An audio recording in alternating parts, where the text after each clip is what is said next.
Paramashivoham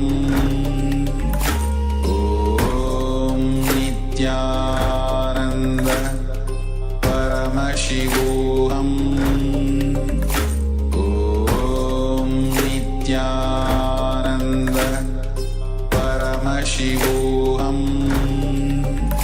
Om Nithyananda Paramashivoham Om Nithyananda Paramashivoham Om Nithyananda Paramashivoham Om Nithyananda Paramashivoham Om Nithyananda Paramashivoham Om. Yes. So now we'll be watching the video of the Supreme Point of Hinduism on how to find the root pattern, how to find the root of our suffering, and how to complete with it. So let us listen from Bhagavan himself, from his own words. Let us listen from him how to identify the root pattern, how to come out of it.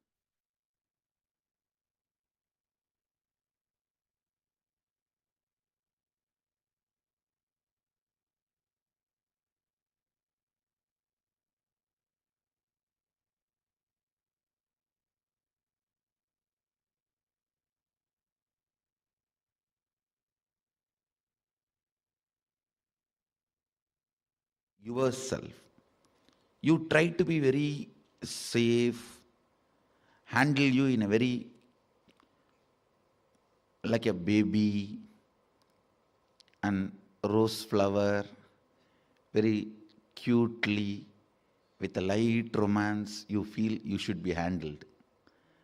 But when it comes to handling others, you become a judge. See, for you, you are a liar. For others, you are a judge. Because of this childishness, the many cognitions you build, when you repeat again and again, suddenly all that will start breaking. All that will lose power over you. Very simple. Very, very, very straightforward, simple. Just few lines. Listen to this few lines carefully. 1. Try to remember the earliest, as far as your memory goes, the earliest first time you felt powerless, either by fear or guilt or weakness. First time when you felt powerless.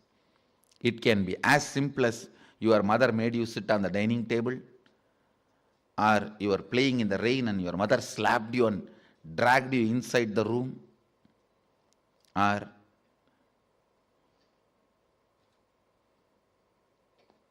just a stone thrown by your friend or your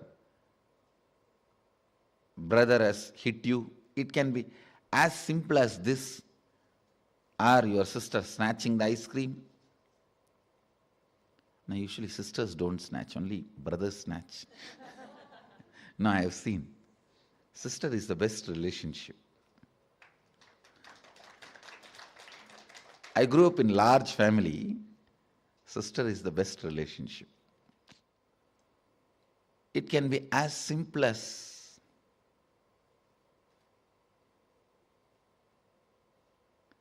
your mom gave one sweet extra to your younger brother.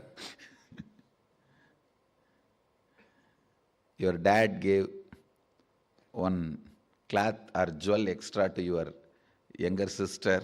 It can be anything. First time when you felt powerless, what was your inner image? Means, what did you tell about you to you?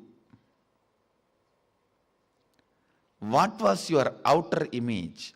How you showed you to others? How you reacted to that situation? And what was your life image? Means, how did you judge others or life at that moment? Listen, what was your inner image? What was your outer image? What was your life image at that moment? It is almost like a surgery. You have to now cut yourself and see. It's a surgery, literally, because now you will remember an incident which happened at the age of 8. When you try to find out, open that incident, suddenly you will remember something which happened at 6. When you cut and start remembering that incident, suddenly it will open up something which happened at the age of 3. Earliest memory.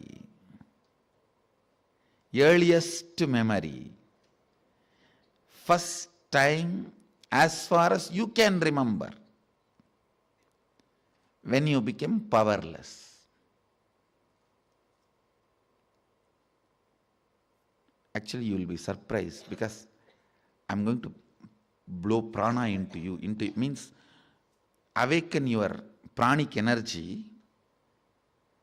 You will remember the memories you never thought, you never imagined you will be able to remember. Actually, only now you will see directly what I can do to your mind. You will suddenly remember the deepest layers of your memory. You may even remember what happened during your birth, and even those scenes you may start seeing. Actually, I am going to blow prana into your navel center. You will be there only, I will be here only. I will be awakening you. See, the navel center means your umbilical cord connection with your mother. That is the zone stores earliest memories. And if that awakens, means Kundalini enters into that navel zone, suddenly you will see from your birth, when they cut that umbilical cord, from that you will start remembering the memories. I'll give you an example. If a child is playing in the rain, mother just slaps and brings the child and puts him in the house. The first inner image the child will develop, I am powerless, weak, orphan, victim. And the first outer image, even if the child is powerless, it will try to hit the wall or door, cry, it will demonstrate, I'll show you. The outer image it will show is, I have to survive, I'll show you who I am. I am powerful. And the life image, the image it will have about others, means who is in front of the child? Only mother, cruel, demon. You can't tolerate my happiness. See, now you may think, no, my mother did it for my health reason, otherwise I would have caught cold, I would have caught fever, I would have died. All that now you will justify, but at that time, you will not have any of those justification. With that intelligence, you will create only this cognition. All of you are getting it? Actually, I am going to churn and awaken the Kundalini Shakti on your navel. How many of you understood this example? When the child is dragged, there are 3-4 rules. Always root pattern will be formed before the age of 7. So the first incident you find will be before the age of 7. If it is after 7, you will have to dig out and you will find it. Always the incident will be before the age of 7. That's one. Second, all major sufferings, whether it is physical or mental, you go through in the life will be connected to that root pattern. It is the root pattern responsible for serious physical or mental sufferings you go through. It starts only from there. And blessed are those who complete with their root pattern when they are young or before it manifests as any serious disorder. How many below 30? Raise your hand. You guys are the real blessed. Real blessed. Because it will never manifest as any disease in you. It's killed. Means the poison is destroyed before it can damage any part of you. Of course, others also, poison is destroyed. Now, but now I have to heal the parts which has already been damaged. The toxic mental setup which is already created, the subtle brain grooves get developed based on your thinking pattern. That needs to be completed. Means that work has to be done by tomorrow, next, the few sessions. Before 30, the strong grooves don't get developed. That is almost like a rangoli only. You can wipe it by ordinarily. But after 30, it's almost like they say in Guru Gita says, whatever Brahma writes with the hand, Guru wipes by leg. Brahma writes by hand, Guru wipes by leg. So this is the wiping I am supposed to do. The subtle grooves you develop in your brain with your toxic mental setup.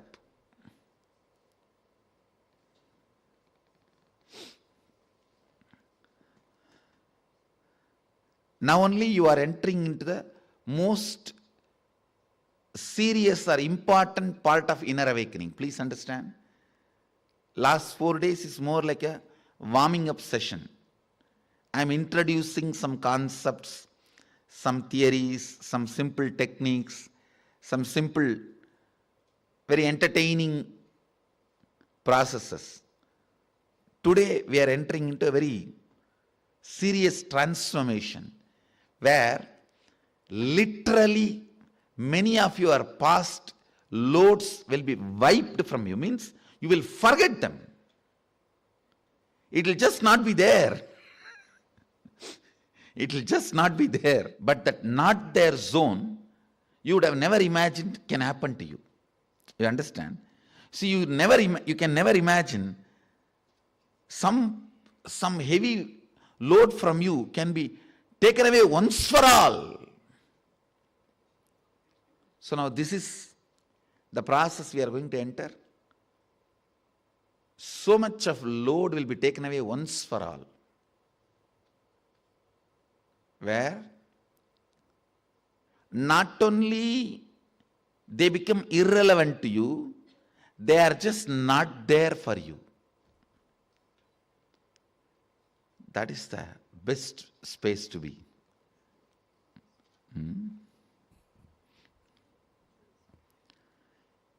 Your root pattern again and again repeats and hurts you deeply.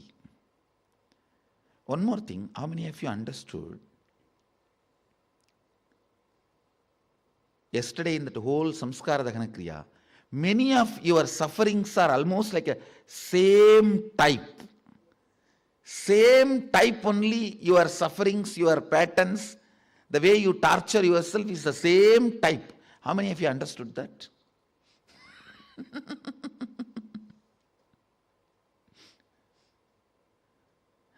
That will be disconnected or broken. It's like there is a pearl chain. If you just cut the center thread, the whole thing will fall apart. So today I'm going to cut the center thread. The root pattern which makes your life go in the same trend of suffering. Whether it is physical problem or mental problem. Usually it will start as a mind, then translate into physical. But now when we kill this, in the root, it will never grow, or it will never, it loses its power to torture you physically or mentally or in any way.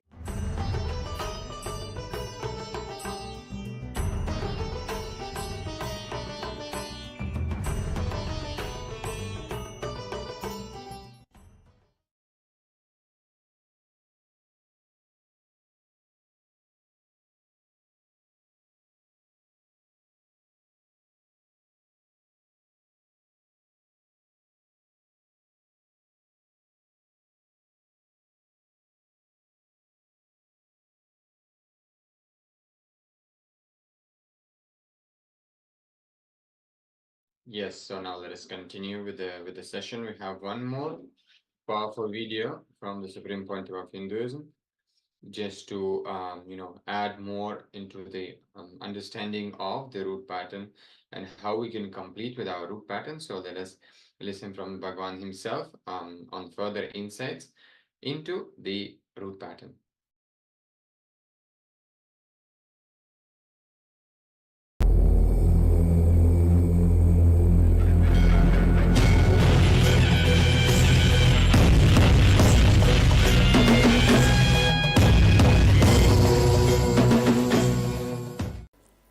Listen, this one technique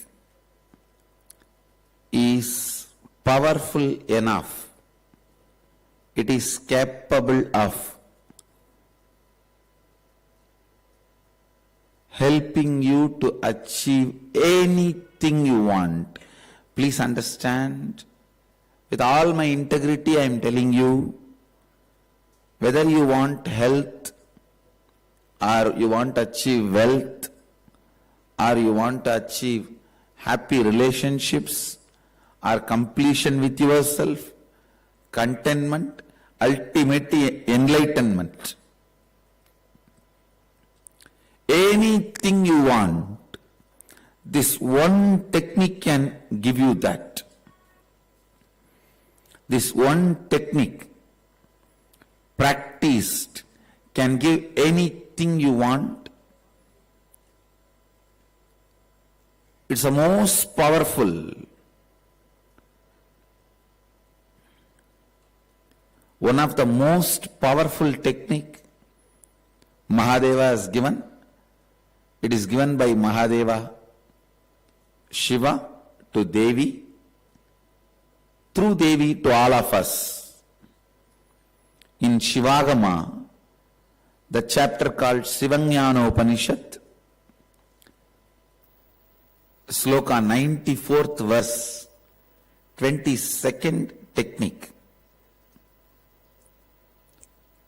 So before entering into initiation, let's bow down to Mahadeva and request his presence to make us realize this technique.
as per the tradition, I will read out the original Sanskrit verse also, but you don't have to remember the original verse.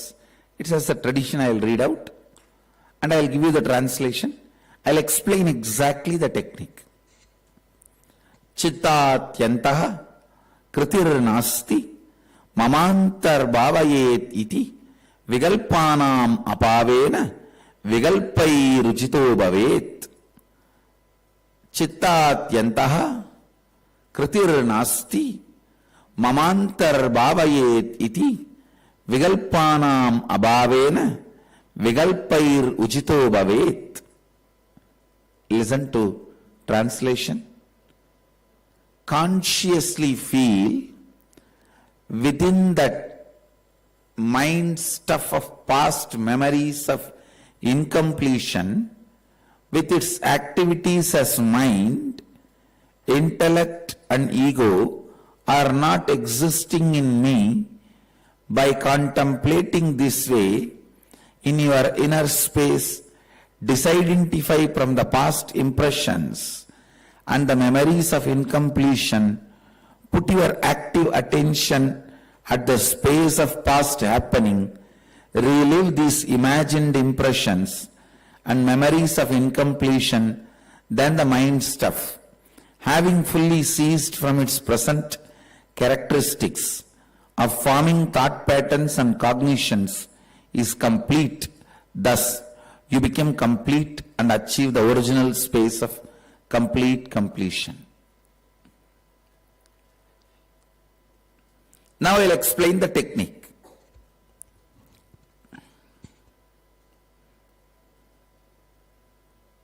Listen.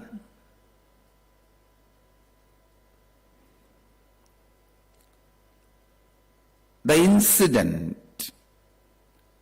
when that incompletion started happening in you, the moment the incident is ready in front of you, go back to that same space and relive. Listen, not remembering, reliving. I'll tell you the difference. If some incompletion has happened at the age of 7, now you are 47, but the incident has happened at the age of 7. If you continue to be a 47-year-old person and remember what has happened at the age of 7, that is remembering. If you continue to be a 47-year-old person, think what has happened at the age of 7, that is remembering. But if you just forget who you are now, become that person, the 7-year-old person, means what was your inner image at that time, what was your outer image at that time, what was your other's image at that time, what was your life image at that time, get into that and start reliving. Listen, that time, whatever intelligence you had, whatever space you had inside, get back to that and start reliving as it happened. Remembering will strengthen incompletion. Reliving will complete incompletions. Remembering will strengthen it. Reliving will complete it. Listen. Many times people ask me, why are you asking us to remember all the negative things, past failures? I am not asking you to remember. I am asking you to relive. The difference is retaining your present identity and thinking the past is remembering. Forgetting your present and getting into the past is reliving. How many of you understand that? the difference between these two. Listen.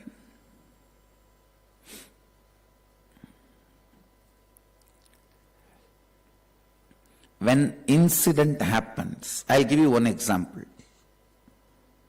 One guy at the age of 7 goes for a walk in the beach with the father. Suddenly he sees few people beating each other. In that chaos, one person got killed. One murder has happened. Everyone ran away. Naturally, he also ran away. If this has happened in your life, you will never go to beach again.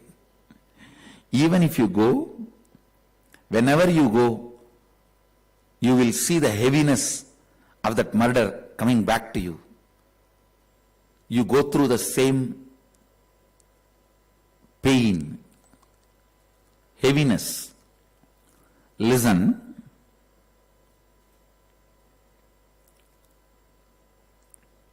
In this incident, this has happened at the age of 7. Now you are 47. When that incident has happened, the fear, powerlessness you felt gets suppressed in you because you are not able to handle it or face it. You just escape. Because you escaped, don't think that emotions disappear. You suppress them and escape. Those suppressed emotions, suppressed fear, suppressed powerlessness becomes the sand, earth, for the pattern to grow. Because that suppressed fear is there, every time you go to beach, that fear repeats. That incompletion repeats. That incompletion haunts you. If that suppression is broken, if that is released by reliving the incident, suddenly the pattern, building will collapse. Pattern is like a building. Each time you go through the pattern, one brick gets added. But the suppressed emotion during the first incident, that is the foundation. If the foundation is removed, what will happen? Simply the building will collapse. Please understand. The suppressed powerlessness in you forms the foundation for the building of pattern, where every time you go through that same fear, panic, pain, panic attack, fear stroke, one brick is added. Every time you go through, one brick is added. Every time you go through, one brick is added. For this pattern, incompletion building, the foundation is your suppressed fears, incompletions. Listen. If that suppressed fears and incompletions, suppressed fears, powerlessness, if that melts down, if that is released, this whole building of incompletion will collapse. How many of you understand what I am saying? How many of you still are not able to understand? Raise your hand. I'll repeat. Listen.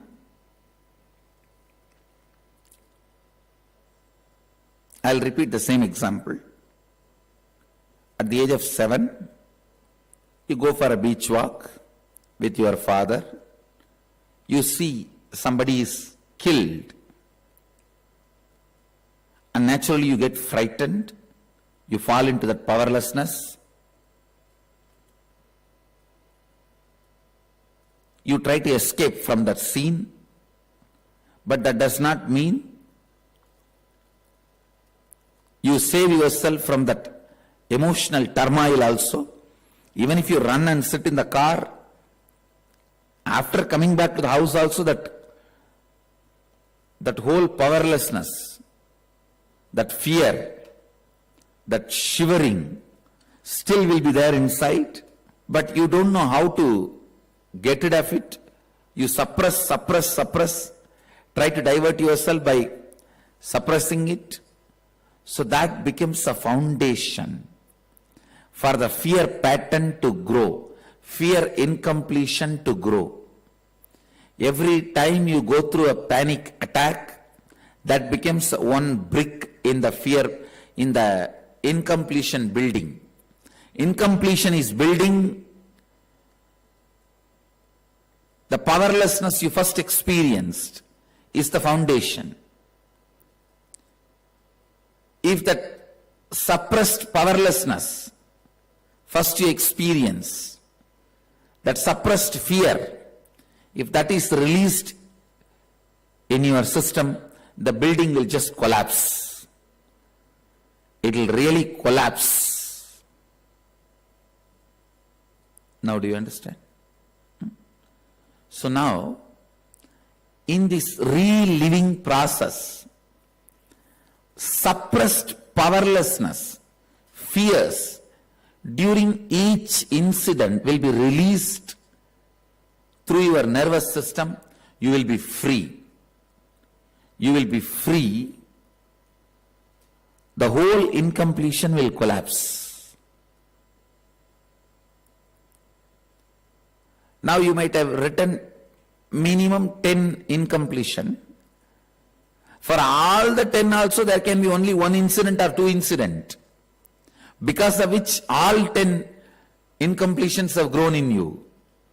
It is not necessarily each incompletion should have one incident. Even in from one incident, 4 or 5 incompletions can come. So whatever incidents you remember, pick it up, one by one, relive them 5 times. Listen, not remembering. Now pick up the incident. If it has happened at the age of 7, forget your present identity, whether you are 27, 37, 47, 57, 87, forget. Go back to that age when that incident happened. Bring that same inner image. What was your inner image at that time? What was your outer image at that time? What was your other's image at that time? What was your life image at that time? Relive that. Relive that. How many of you understand? Just take few minutes to read what you wrote. That 10 incompletions, 10 major incompletions you are going to relive. Close your eyes, tie the ribbon. Put the blindfold and sit straight.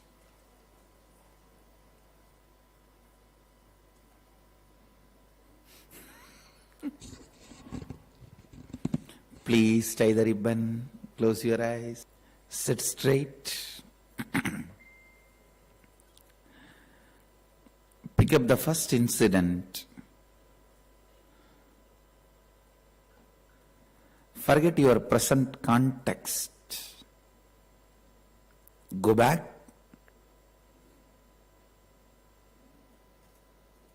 to that original space, same time, mood, the identity you had at that time. Go back to the same identity. Start reliving again and again, at least 5 times.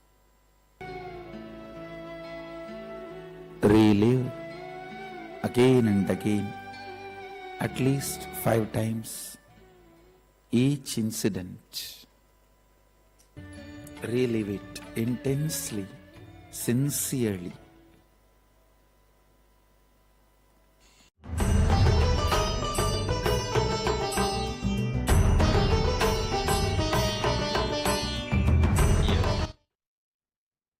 So now we will be entering into this completion exercise. We will be relieving the incidents which we have penned down before. We'll be using a mirror for this completion process. So we'll be entering into the exercise in just a moment. I'll be opening a slide for you with a guidance for the completion process.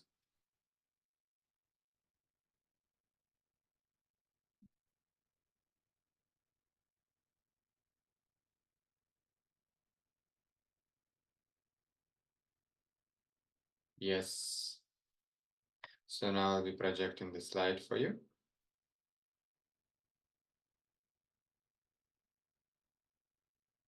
So when you narrate to the mirror, you will be basically reliving the whole experience in the mirror, and you'll be narrating that experience to the mirror as well.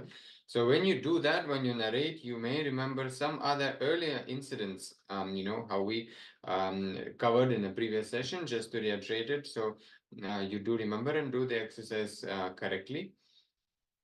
So start narrating the earliest incident, which you have penned down in the previous session. So go as deep as you can into each of those incidents, how you felt, what kind of powerlessness you experienced at that time in your life. Narrate that by completely reliving at least 5 to 10 times through the mirror. You will find out you will catch the exact words which are forming that root pattern in you. So this is the context for the exercise which we are going to be entering now. So you will be sitting in front of the mirror, remembering the earliest incident where you felt powerless, and repeat the incident, remembering every word you uttered towards yourself, every thought you had towards yourself. When you started having this root pattern, when you first had the powerlessness, once the root pattern has started,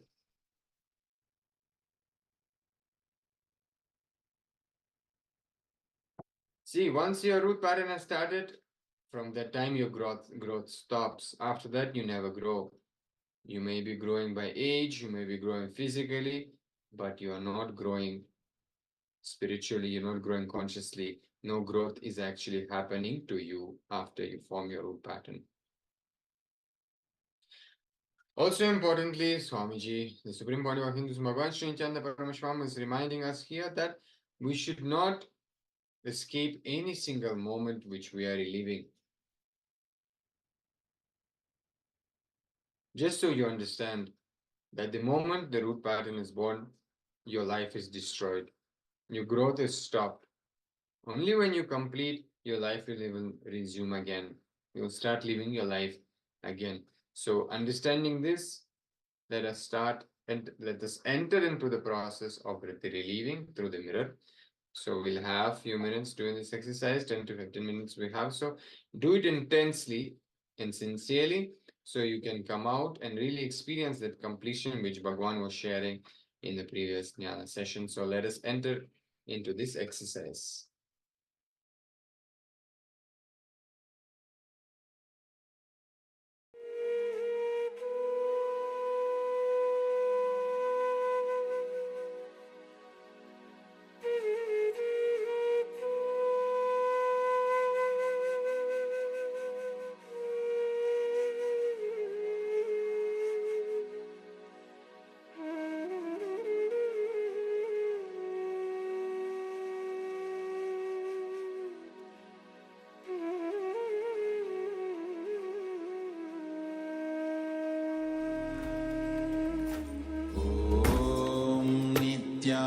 Nithyananda Paramashivoham Om Nithyananda Paramashivoham Om Nithyananda Paramashivoham Om Nithyananda Paramashivoham Om Nithyananda Paramashivoham Om